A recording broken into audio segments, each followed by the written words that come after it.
السلام عليكم ورحمة الله وبركاته. الدرس الخامس وهو نشيد بحر العلوم. في هذا النشيد سوف نتعرف عن الكمبيوتر وأهميته في حياتنا وفوائد الكمبيوتر في حياتنا. سوف نقرأ النشيد مرة ثانية ثم نشرح. في الكمبيوتر الأمل وشائق فلا ملل، به سننجز العمل ونرتقي مع الدول، فيه بحار للعلوم والعلم في الدنيا يدوم. إن كنت في وقت معه تجد فنونا نافعة. نقرأه مرة ثانية.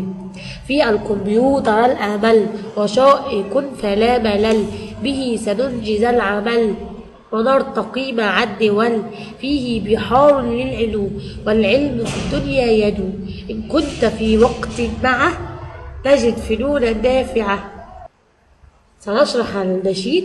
النشيد يتحدث عن الكمبيوتر فيقول في الكمبيوتر الأمل، أي أننا نجد في الكمبيوتر أمل لحياتنا في المستقبل ونتطلع إلى مستقبل مشرق.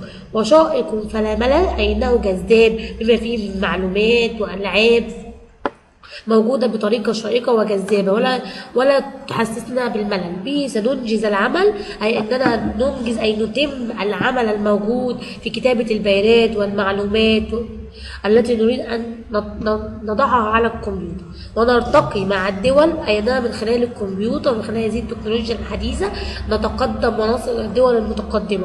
فيه بحار للعلوم، أي أنه بحر من العلوم والمعلومات الكثيرة، فنجد فيه جميع المعلومات وجميع المجالات التي توجد في هذه الدنيا. والعلم في الدنيا يدوم، أي أن الكمبيوتر مليء بالعلم، أن الإنسان عندما يحصل على العلم في أي وقت وفي أي زمن هذا العلم هو الذي يدوم في هذه الحياة.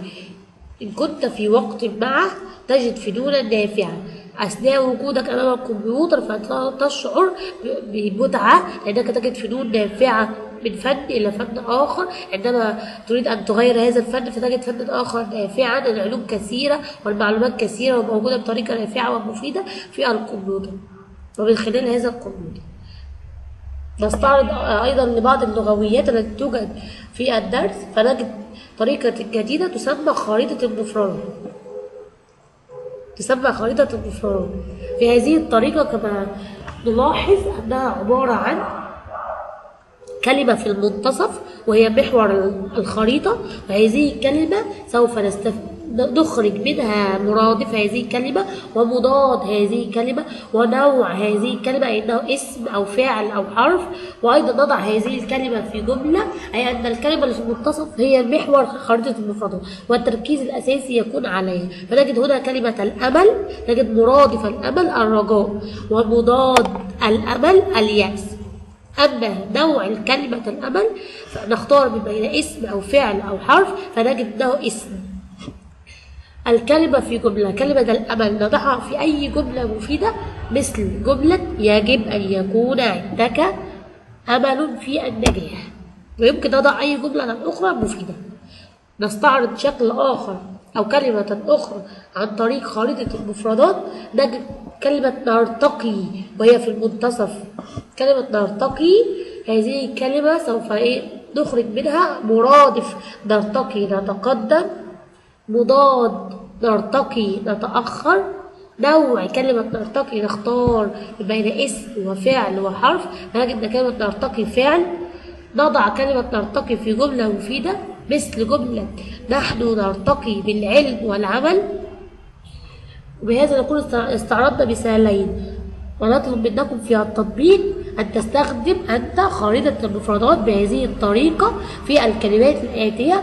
كلمات أيضا توجد في النشيد مثل كلمة يدوم، تخرج منها المرادف والمضاد ونوع الكلمة وتضع هذه الكلمة في جملة. وأيضا كلمة نافعة نجعل منها المرادف ونجعل منها المضاد ونوع الكلمة، أي نختار من بين اسم أو فعل أو حرف ونضع كلمة نافعة في جملة.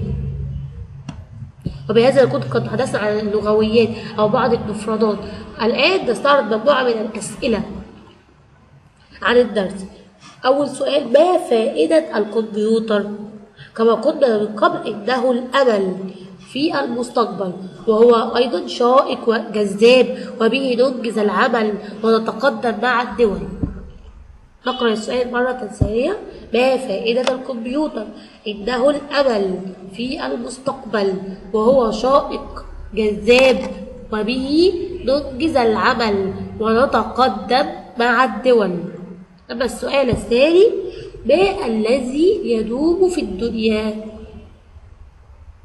العلم في الدنيا يدوم. ما الذي يدوم في الدنيا؟ العلم. نجد أن الذي يدوم في الدنيا العلم، هو الذي يدوم في الدنيا، أي هو الذي يستمر في الدنيا. ماشي. ما الذي يدوم في الدنيا؟ العلم في الدنيا يدوم. السؤال الثالث: ما الذي تجده في الكمبيوتر؟ نجد في الكمبيوتر فنونا نافعة. ما الذي تجده في الكمبيوتر؟ نجد فنونا نافعة. التطبيق بقى في هذه الفقرة: كتابة هذه الأسئلة وحفظها وفهمها. نستعرض بعد ذلك، نستخرج من هذا النشيد بعض الظواهر اللغوية مثل اللام الشمسية واللام القمرية. فنجد من حروف اللام الشمسية كما قلنا التاء والثاء والدال والزال والراء والزاي والسين والشين والصاد والضاد والطاء والظاء واللام والنون. فنجد في النشيد كلمة الدول، وهي من حروف الدال، من حروف اللام الشمسية، أي أننا ننطق اللام الدول. نجد الكلمة الثانية الدنيا، أيضا نفس الحرف الدال من حروف اللام الشمسية. أما اللام القمرية فنجدها في جملة أبري حجك وخف عقيمة. فنجد كلمة العمل، العين من حروف اللام القمرية العمل. وكلمة الأمل من حروف اللام القمرية، الألف من حروف اللام القمرية. الكمبيوتر أيضا من الكلمات التي بها لام قمرية. الكمبيوتر. التطبيق هنا: عمل جدول به كلمات بها حرف مشدد مثل هذا الجدول، وأيضا فيها الجزء الثاني نوع الشدة. يبقى عمل جدول به كلمات بها حرف شدة ونوع الشدة. آخر فقرة هي التنوين. نستخرج أيضا من النشيد الكلمة المنونة ونوع التنوين. فنجد كلمة شائق بها تنوين بالضم، وكلمة وقت بها تنوين بالكسر، وكلمة فنونا بها تنوين بالفتح.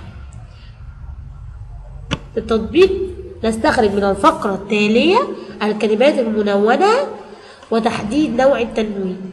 أقرأ الفقرة: رأيت طفلا يحب أصدقائه يلعب معهم في حب وتعاون وهو محبوب بينهم. وبهذا نكون قد انتهينا من شرح نشيد بحر العلوم. السلام عليكم ورحمة الله وبركاته.